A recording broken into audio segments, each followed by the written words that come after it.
Assalamualaikum warahmatullahi wabarakatuh. Selamat pagi, malam, siang. Pertemuan kita akan membahas tentang biopotensial. Jadi seperti kita ketahui, biopotensial adalah salah satu sinyal yang bentuk sinyal biomedis yang cukup penting dan banyak sekali sinyal biomedis yang berupa biopotensial. Kita akan bahas bagaimana terjadinya dan contoh-contoh sinyalnya. Kalau kita lihat biopotensial terjadi karena aktivitas sel atau bisa juga dari organ, di mana banyak sekali informasi klinis yang muncul di dalamnya, sehingga dengan mengakuisisi dan menganalisis sinyal biomedis, kita bisa mengetahui proses apa yang terjadi di dalam sel atau organ di situ, sehingga kita bisa tahu kondisi kesehatannya.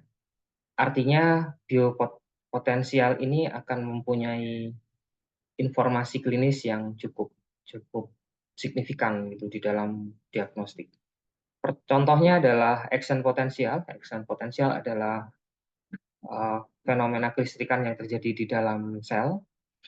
Kemudian biopotensial yang timbul dari organ atau tubuh, contohnya elektrokardiogram yang dihasilkan oleh jantung, ada elektroencephalogram yang dari otak, dan elektromyogram yang dari otot. Jadi kalau kita gunakan sinyal itu, kita bisa tahu misalnya EEG atau elektrokardiogram, kita bisa melihat adakah kelainan di jantung. Kalau untuk EEG biasanya untuk melihat adanya epilepsi atau kelainan pada otak.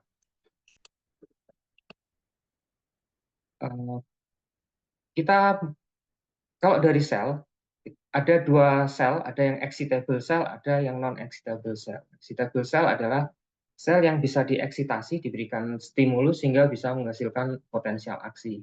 Contohnya di saraf, di otot, atau di kelenjar gitu ya.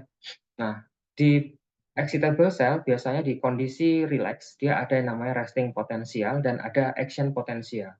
Resting potensial adalah beda potensial antara kondisi di dalam sel dengan di luar sel pada kondisi tanpa adanya stimulus, sementara action potensial adalah respon yang diberikan oleh sel saat diberikan stimulus atau terjadi perubahan komposisi ion di dalamnya. Gunanya untuk apa? Untuk mengirimkan informasi, misalkan dari sensor atau organ-organ sensori di tubuh lewat saraf kemudian ke otak. Atau bisa untuk koordinasi proses pemumpaan darah, di mana kita ketahui jantung itu menghasilkan satu sinyal biopotensial dan ada satu sel khusus yang dinamakan dengan sinoatrial node yang memicu adanya kontraksi pada otot jantung yang menghasilkan pemumpaan darah ke dalam tubuh. Bentuknya seperti ini kira-kira pada resting potensial sekitar minus 70 mV. Begitu terjadi repolarisasi dari K atau adanya stimulus, maka dia akan naik melewati 0 mV, kemudian dia akan turun lagi menuju resting potensial berikutnya dan siap untuk terjadi repolarisasi lagi. Kalau ini contoh untuk bentuk jantung ya, untuk potensial aksi yang di jantung. Ini beberapa contoh di beberapa makhluk hidup. Jadi caranya kalau kita punya sel, kita lihat tegangan di dalam sel dengan di luar sel. Ya ini teoritis ya, menggunakan mikroelektrod, kita ukur tegangannya, kodenya milivolt, kita berikan stimulus, maka dia akan muncul satu sinyal potensial aksi, di mana ada beberapa fase di situ. Pertama, resting potensial, saat diberikan stimulus dia akan naik, namanya fase depolarisasi, kemudian sampai akan di puncak. Jadi dia kalau melewati threshold, dia akan dilanjutkan ke atas, sampai puncak, kemudian akan terjadi fase repolarisasi. Jadi kembali ke resting potensial lagi. Kalau yang melebihi nilai awalnya dia dinamakan hiperpolarisasi. Ini beberapa contohnya akson di gurita, kemudian ini di kelinci, ini di di katak, kemudian ini di marmut. Jadi bentuknya mungkin agak berbeda, tapi secara prinsip ini resting potensial, dia naik sampai melewati 0, jadi dari negatif menjadi positif, dan dia akan kembali menuju resting potensial. Ini ada dua kondisi, ada resting state dan active state. Kalau resting state, potensial yang muncul antara bagian dalam dan bagian luar sel, di mana biasanya potensialnya sekitar minus 70 sampai minus 90 milivolt, tergantung terhadap medium eksternal. Kemudian pada active state adalah respon elektrik dari sel terhadap stimulasi yang diberikan. Mekanisme adalah all or no one, artinya kalau potensial aksinya melebihi dari threshold, maka dia akan dilanjutkan, gitu, akan muncul. Kalau kurang dari threshold, dia akan tidak terjadi, maksudnya dia akan nol, kondisinya tetap di resting potensial. Ini contoh perekamannya, misalnya diberikan stimulus di ujung, kemudian di ujung lagi dihitung apakah terjadi potensial aksi, kemudian berapa waktunya. Jadi salah satu kepentingan mengukur potensial aksi adalah melihat apakah sinyal tersebut sampai ke ujung yang diharapkan. Contohnya saraf ya, kalau misalnya ada luka di kaki, maka dilihat informasinya sampai ke otak atau tidak gitu. Kalau kita lihat sel potensial itu adalah fungsi dari membran permeability dan konsentrasi dari beberapa molekul seperti K+, Na+, Cl- dan Ca2+. Jadi kalau kita lihat potensial keseimbangannya itu terjadi jika tidak ada molekul yang menyeberangi membran. Dinyatakan lewat Nernst equation pada suhu 30 derajat Celcius atau 300 Kelvin ya. Energi potensial keseimbangannya sama dengan RT dibagi NF ln K. Oh, ini konsentrasi K di luar dibagi konsentrasi I di dalam, di mana RT per NF ini adalah semuanya konstanta dengan N ini pakai valensi dari K. Valensi K itu 1, R-nya adalah konstanta gas universal, T-nya adalah suhu absolut dalam Kelvin. Kalau 37 derajat berarti 310 ya, 310 derajat Kelvin. Kemudian T-nya sudah, F-nya adalah bilangan Faraday. Sehingga kita bisa dapatkan 0,0615 log 10 dari konsentrasi K di luar dibagi dengan konsentrasi K di dalam. Untuk nilai-nilainya, ini konstanta gasnya adalah 8,3144 sekian kilogram meter kuadrat second pangkat min 2 kalikan K min 1 mol K min 1. Sementara F-nya adalah 96.485,3365 C per mol. Nah, nanti hasilnya kira-kira tidak jauh dengan nilai 70 atau 80 milivolt. Potensial resting potensial dari membran saat setimbang bisa secara lebih lengkap itu bisa dinyatakan seperti ini. E adalah RT per F. Tadi kalau yang sebelumnya Nernst equation ada N, N-nya hanya punya K. Kalau yang ini dia ada faktor permeabilitas, koefisien permeabilitas ion. PK K0, konsentrasi K di luar ditambah permeabilitas ion dari Na, kalikan konsentrasi Na di luar ditambah permeabilitas Cl dikalikan konsentrasi Cl di dalam dibagi, ini sebaliknya. Jadi PKK di dalam tambah PNA Na di dalam tambah PCl Cl di dalam. Nah, nilai-nilai ini dipengaruhi oleh gradien difusi, kemudian medan listrik, struktur membran, dan aktif transport untuk beberapa molekul yang tertentu. Jadi ada mekanisme pemompaan yang menyebabkan terjadinya perubahan konsentrasi molekul di antara dinding sel.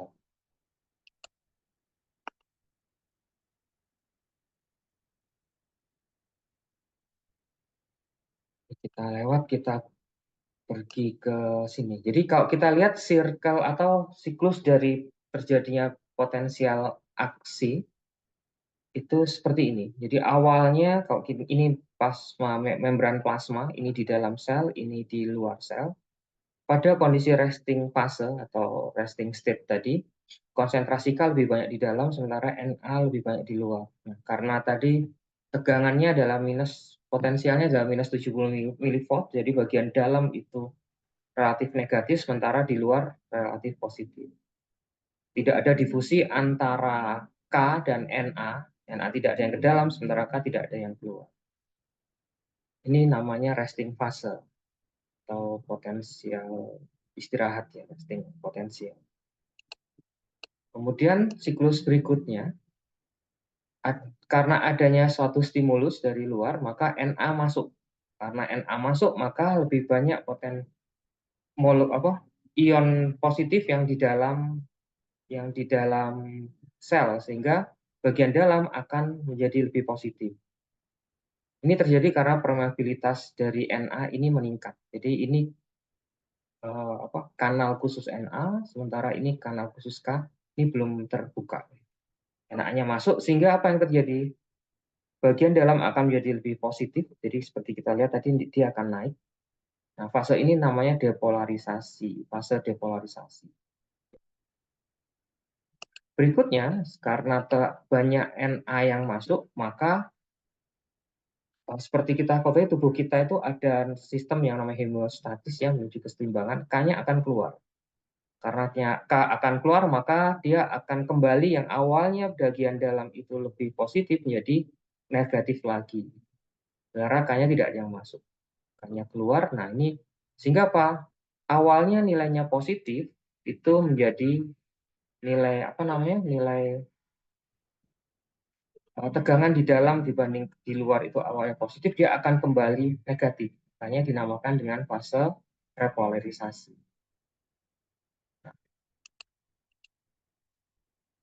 Karena prosesnya tidak serta-merta menutup saat terjadi titik setimbang, maka ada yang namanya undershoot fase. Jadi dia akan melewati nilai negatif awal atau resting potensial karena K-nya terlalu banyak yang keluar. Dinamakan sebagai fase proses hiperpolarisasi atau undershoot fase. Nah, secara lengkap gambarannya seperti ini. Ini resting potensial. Kalau kita kembalikan seperti gambar yang tadi, berarti di sini Na lebih banyak di luar, sementara K lebih banyak di dalam, dengan bagian dalam sel lebih negatif dibanding bagian luar. Kemudian terjadi proses depolarisasi, Na-nya masuk ke dalam, sementara K-nya tetap di dalam, sehingga apa? Potensial di dalam sel lebih tinggi dibanding dengan di luar sel. Kemudian K-nya keluar di fase nomor 3 ini namanya hiperpolarisasi, repolarisasi. K-nya keluar sementara Na-nya tidak ada lagi yang masuk, sehingga apa? Potensialnya akan kembali menurun sampai fase keempat ini. K-nya tetap keluar melebihi yang seharusnya, sehingga dia lebih negatif dibandingkan resting potensial. Tapi pada akhirnya dia akan kembali seperti semula. Berikut ini kita akan lihat beberapa contoh biopotensial. Yang pertama elektroneurogram. Elektroneurogram dari neuro ya, jadi saraf. Jadi adalah potensial biopotensial atau potensial aksi yang terjadi di sel saraf. Biasanya digunakan untuk melihat integriti ya dari suatu dari sel saraf, dari ujung ke ujung itu nyambung nggak? Karena kalau sarafnya putus berarti bisa jadi kalau ada sensor, ada suatu rangsang yang diterima oleh organ sensori di ujung tidak sampai di otak. Kondisinya misalkan akupunktur ya, akupunktur itu sebenarnya seperti memboikot sel saraf kita, sehingga kalau ada satu stimulus yang diberikan itu tidak sampai ke otak. Nah, salah satu yang utama adalah kecepatan konduksi, karena sel saraf itu keunggulannya adalah konduksi. Dia tidak harus cukup besar, tapi mampu untuk mengirimkan informasi pada jarak yang cukup jauh.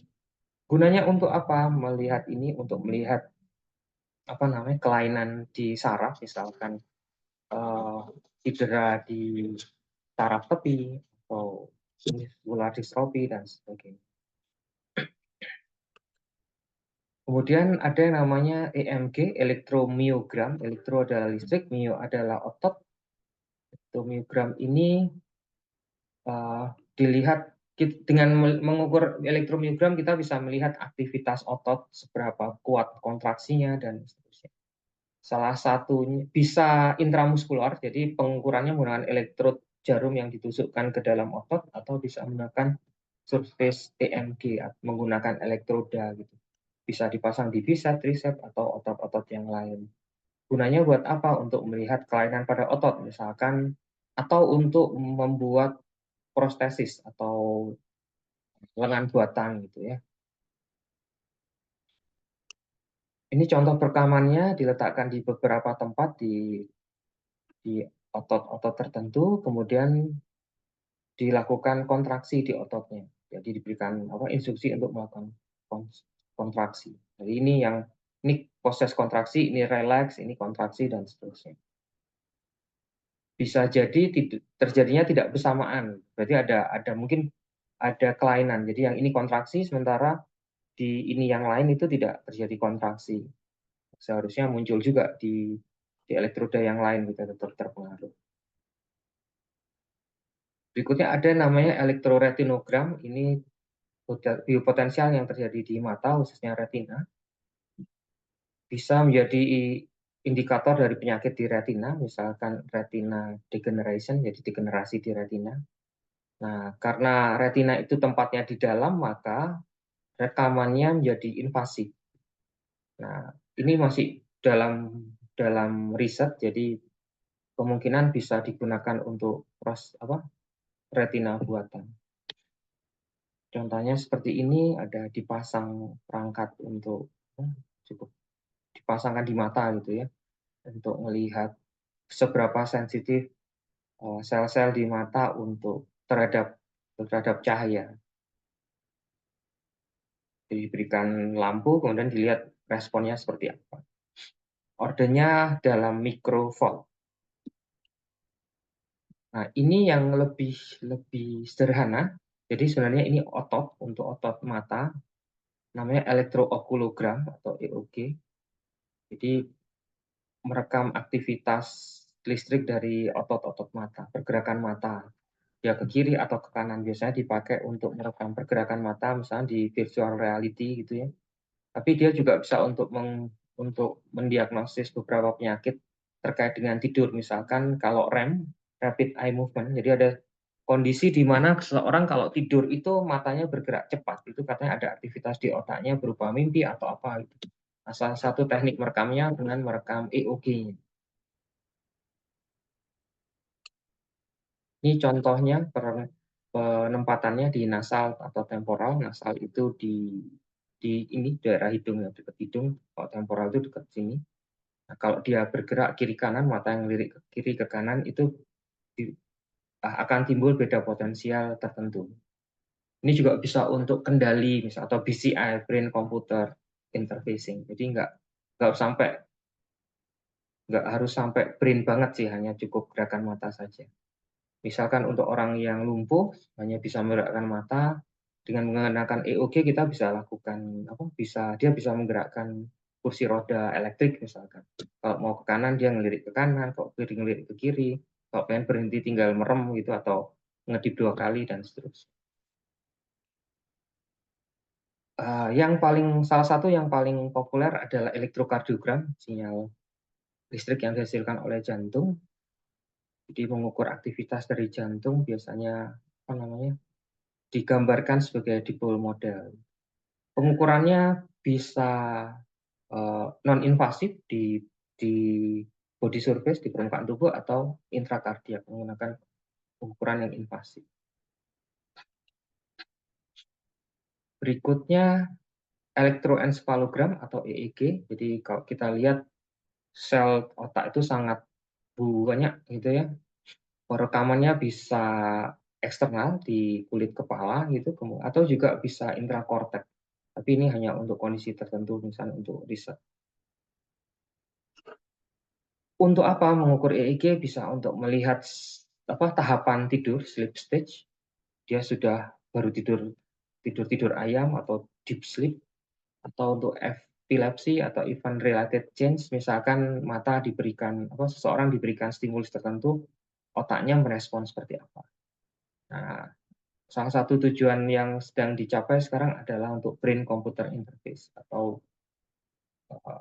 brain machine communication gitu ya, komunikasi langsung antara otak dan mata.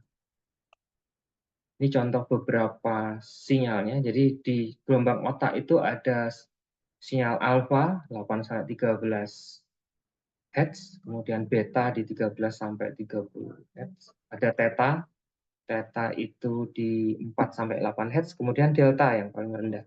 Ini kalau alfa untuk orang yang sedang busuk gitu ya, sedang belajar dengan serius. Beta ini orang yang lagi excited, lagi melakukan kegiatan sehari-hari. Theta ini yang ngelamun. Dan delta ini tuh yang tidur sangat lelap. Nah, kalau untuk beberapa kondisi patologisnya, contohnya ini. Jadi untuk epilepsi itu kalau saat kejang magnitudenya meningkat, terus frekuensinya jauh lebih tinggi yang muncul.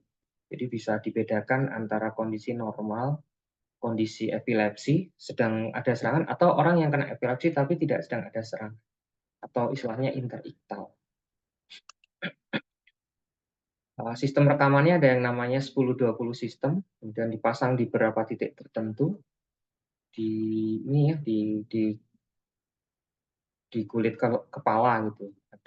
Terus ada notasi tertentu tergantung dari lobus dari otaknya. Jadi ada yang F biasanya di depan frontal, di belakang itu occipital, temporal di kiri kanan, sentral itu di atas, parietal di belakang. Seperti ini. Jadi ada F, ada T, ada C, ada O, ada P. P itu parietal, O occipital. F itu frontal. Nah, sampai sekarang akhirnya muncul awalnya dari 10-20 elektrode sistem, sekarang muncul sampai 64 atau 100, bahkan 128 elektroda, gantung dari tujuan penggunaan. Ini contohnya beberapa kondisi saat orang excited melakukan sesuatu, ini relax. Kalau kita lihat ini, semakin dia aktif, maka frekuensinya semakin tinggi, tapi magnitudenya semakin rendah. Fluktuasi ya, magnitud fluktuasinya, bukan nilai tegangannya. Kalau relax seperti ini, terus ini ngelamun ya. Ini mulai kelihatan lebih rendah frekuensinya. Ini juga mulai ketiduran, ini juga mulai lebih rendah, bahkan yang deep sleep dia jauh lebih rendah. Bisa untuk melihat kondisi anestesi ya, orang kalau dibius untuk tindakan operasi harus dicek kondisi otaknya untuk melihat ini stagingnya apa. Berikutnya yang terakhir ini ada namanya elektrogastogram. Elektro itu listrik, gastro itu perut, gram itu sinyal. Jadi untuk melihat aktivitas otot yang terkait dengan di daerah perut ya. Ini pasti terkait dengan proses pencernaan. Jadi kalau kita lihat, kalau kita makan, ada otot-otot di perut yang ikut bergerak gitu ya, cukup aktif. Nah, itu yang direkam untuk melihat bagaimana dia beraktivitas. Kemudian prosesnya seperti ini, salah satunya melihat sebelum dan sesudah makan gitu ya. Pastinya aktivitas perutnya akan berbeda. Untuk apa? Saat misalkan ada kelainan di perut, ada mual, ada muntah, atau ada bisul atau apalah gitu di dalam usus, itu bisa dideteksi lewat rekaman. Tapi biasanya tidak terlalu banyak digunakan, orang cenderung lebih suka menggunakan USG untuk pengukuran kesehatan organ dalam yang lunak seperti di usus-usus atau organ pencernaan.